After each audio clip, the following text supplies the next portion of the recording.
Hi எல்லோருக்கும் வணக்கம். Bigg Boss season 8 Tamil. So இந்த வீடியோவில் நம்ம இன்றைக்கி எவிக்ஷன் ப்ராசஸில் என்ன நடந்துச்சு அப்படிங்கிறத பற்றி டிஸ்கஸ் பண்ண போகிறோம். ஸோ வீடியோக்குள்ளே போகிறதுக்கு முன்னாடி சேனலுக்கு புதுசாக இருந்தீங்கன்னா கண்டிப்பாக சப்ஸ்கிரைப் பண்ணிக்கோங்க, வீடியோ மறக்காமல் ஒரு லைக் பண்ணிக்கோங்க. இப்போ நம்ம வீடியோக்குள்ளே போகலாம். ஸோ இன்றைக்கி நம்ம வேக்கப் சாங் வந்து பார்த்தீங்க அப்படின்னா வேறு லெவலில் ஒரு பேட்டர்னில் இருக்குது அப்படிங்கிறது தான்.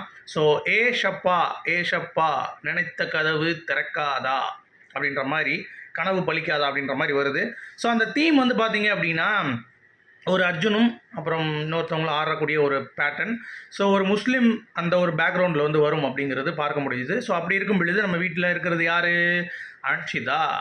சரி, அப்போ அன்ஷிதா ஓகே, அவங்க ஆடுற முஸ்லீம்னு வச்சுக்கணும். அப்போ அர்ஜுன் யார் அப்படின்னு சொல்லி பார்த்தீங்கன்னா அந்த படத்தில் வந்து பார்த்தீங்கன்னா ஃபுல் அண்ட் ஃபுல் ஒரு ரெண்டுலாம் வந்து கட்டி தூக்கிட்டு இருப்பார், அப்படியே தூக்கி விளாசுவார் ஒரு பொண்ணை தூக்கி.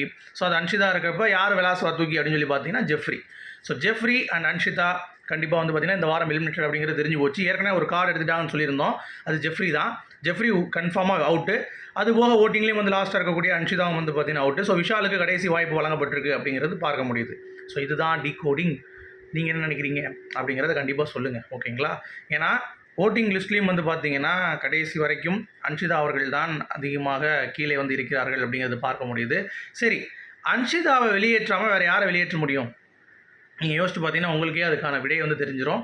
ஏன்னா இது வரைக்கும் இந்த கேமில் அவங்களுடைய பங்களிப்பு அப்படிங்கிறது வந்து பார்த்திங்கன்னா வெதர் இட்ஸ் ஒரு டாஸ்கில் ஓரளவுக்கு நல்லா பங்களிப்பு இருந்திருக்கு. பட் ஒரு குரல் நீங்கள் வந்து எடுத்து வைக்கிறது, எல்லாருக்கூடையும் வந்து பேசுகிறது, அந்த ஒரு விஷயம் வந்து பார்த்திங்கன்னா அன்ஷிதாட்ட மிஷிங். Plus Jeffrey. ஸோ ஜெஃப்ரிட்ட கேட்டிங்கன்னா அவன் வந்து ஒரு பிளேயராகவே நான் வந்து மதிக்கலை ஆக்சுவலாக. என்னென்னா அவனுக்கு ஃபிசிக்கல் டாஸ்க் கொஞ்சம் நல்லா விளாட்றான், அவ்வளோதானே தவிர மற்றபடி பாயிண்ட் அங்கங்கே வந்து ஒரு சில விஷயம் வைக்கிறான், கொஞ்சம் தெளிவாக பேசுகிற மாதிரி இருக்குது. ஆனால் மற்றபடி வேறு ஒரு இம்பேக்ட்ஃபுல்லான ஒரு பிளேயராக வந்து இருந்தானா அப்படின்னு கேட்டிங்கன்னா கண்டிப்பாக வந்து இல்லை. அப்படிங்கிறதுனால ஜெஃப்ரி அண்ட் அன்ஷிதா கண்டிப்பாக இந்த மார்னிங் சாங் மூலமாக நமக்கு டீகோட் பண்ண முடியுது. தே ஆர் எவிக்டட் அப்படின்னு சொல்லிட்டு. ஸோ நம்ம ஏற்கனவே சொன்ன மாதிரி ஒன்று கன்ஃபார்மு, நான் இப்போயே சொல்கிறேன், ஜெஃப்ரி கன்ஃபார்ம்டு. இன்னொன்று தான் வந்து பார்த்தீங்கன்னா அன்ஷிதாவாங்கிறது வெயிட் பண்ணோம். அது இந்த மார்னிங் சாங்கில் கண்டிப்பாக டீகோட் ஆகிடுச்சு. சரி, இப்போது யார் ஃபஸ்ட்டு சேவ் பண்ணுறா அப்படிங்கிற ஒரு விஷயம் இருக்குல்ல, அதுதான் ரொம்ப ரொம்ப குரூஷியலான ஒரு விஷயம். ஏன்னா இன்னும் 3 வாரங்கள் தான் இருக்குது. அப்படிங்கிறப்ப ஓரளவுக்கு ஓட்டிங் படி தான் வந்து சேவிங் ஆர்டர் இருக்கும் கண்டிப்பாக இன்றைக்கி, சரியா?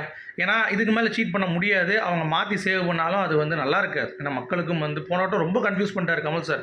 கடைசி வாரம் கூட வந்து பார்த்திங்கன்னா தினேஷ் தான் ஃபஸ்ட் சேவ் பண்ணாங்க, கொஞ்சம் கன்ஃபியூஸ் பண்ணுறதுக்கு. அர்ச்சனாவெலாம் வந்து சேவ் பண்ணல, சரியா? அப்படி இருக்கும் பொழுது இந்த வாரம் வந்து கடைசி வரைக்கும் கூட அவங்க கேம் ப்ளே பண்ணலாம். பட் நியாயமாக பிக் பாஸ் சீசனில் எல்லாமே ஓரளவுக்கு க்ளூ கொடுத்துருவாங்க இவங்க தான் அப்படின்ற மாதிரி. அது வந்து இந்த வாரத்துலேருந்து நடக்கும். சரி, இந்த வாரம் யார் ஃபஸ்ட்டு இருக்காங்களோ அவங்களுக்கு நீங்கள் கொடுத்துட்டீங்க அப்படின்னா, இப்போ ஜாக்லின் தான் இருக்காங்க அஃபிஷியல் படி. ஸோ ஜாக்லினை ஃபஸ்ட்டு சேவ் பண்ணிட்டீங்க அப்படின்னா, ராணவ் செகண்ட் சேவ் பண்ணிட்டீங்கன்னா முடிஞ்சு போச்சு.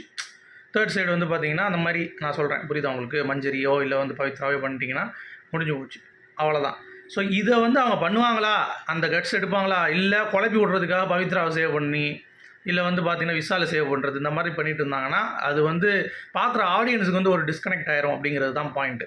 அதை நீங்கள் புரிந்து கொள்ள வேண்டும். இன்னொன்று, ராணவ் அவர்களுடைய ப்ளே அப்படிங்கிறது ஒரு 4 வாரமாக வந்து பார்த்திங்கன்னா டாஸ்க் விஷயத்தில் அவன் வந்து ஓகே தான். பட் கருத்து தெரிவித்தது, பேசுகிறது, இந்த விஷயத்தில் வந்து பார்த்திங்கன்னா அவன் வந்து பெண்டிங் தான். முத்துக்குமரன் ரொம்ப அழகாக சொல்லியிருப்பார், எனக்கு வந்து பேச்சு போட்டி ஷோவில் நான் செமையாக பேசுவேன், பட் எனக்கு என்னை வந்து வீழ்த்தின ஒருத்தன் இருக்கான், அவன் வந்து அவ்வளோ பேச தெரியாது, ஆனால் அவனுக்கு கொடுக்கப்பட்ட டாபிக் வந்து ஃபாஸ்ட் ஃபுட்னு ஒன்று கொடுத்தான் அப்படின்னு சொல்லி தீபக்கிட்ட பேசியிருப்பாரு. நீங்கள் கவனிச்சிங்கன்னா தெரியும். நான் பேசிட்டு வந்துட்டேன், அதுக்கடுத்து அவன் பேச போனான், ரொம்ப கான்ஃபிடென்ட்டாக இருந்தான். என்னடா கேட்டால் ஃபாஸ்ட் ஃபுட் பற்றி எனக்கு தெரியும் அப்படின்னா, அதில் போய் அவன் பாயிண்ட்ஸோட அது மேக்கிங் ப்ராசஸ் எப்படி இருக்கும் அந்த மாதிரியான சில விஷயங்கள் வச்சு கவர் பண்ணி, அவனுக்கு பேச திறமை இல்லைனாலும் கூட அதை எப்படியோ டெலிவர் பண்ணி அவன் என்னை விட முந்தி போயிட்டான், அந்த பையன் ஜெயிச்சிட்டான். அடுத்து நான் போயிட்டேன், அதுக்கடுத்து மஞ்சரி அடுத்த ரவுண்டில் அவனை ஜெயிச்சிட்டா, அதுக்கடுத்து மஞ்சரி லாஸ்ட்டாக போய் தோத்துட்டா அப்படின்னு சொல்லி பேசிகிட்டு இருந்தார் அந்த மூச்சு எங்கள் பேச்சு அந்த இதில். ஸோ அதனால் யாருடைய திறமையும் வந்து பார்த்திங்கன்னா முத்து சொல்கிற மாதிரி கீழே வந்து இவன் வேஸ்ட் அப்படின்ற மாதிரி உள்ள கண்டஸ்டன்ஸ் வந்து சொல்ல ஆரம்பிக்கிறாங்க ராணவோடது. அது ராணுவுக்கு மிகப்பெரிய ப்ளஸ்ஸாக போகுது அப்படின்ற மாதிரி தோணுது. ஸோ மேபி இன்றைக்கி விஜய் சேதுபதி அவர்கள் ஃபஸ்ட் சேவ் பண்ணுறாரு அப்படிங்கிறத பார்ப்போம். ஏன்னா மேபி அதை கூட வச்சு எல்லாருடைய வாயை அடைக்கும் வகையில் ராணுவ சேவ் பண்ணுறதுக்கான வாய்ப்பும் வந்து ரொம்ப ரொம்ப இருக்குங்கிறத சொல்லிட்டு இந்த வீடியோ நான் முடிக்கிறேன். உங்களுடைய கருத்துக்கள் சொல்லி மீண்டும் சந்திப்போம். Good bye.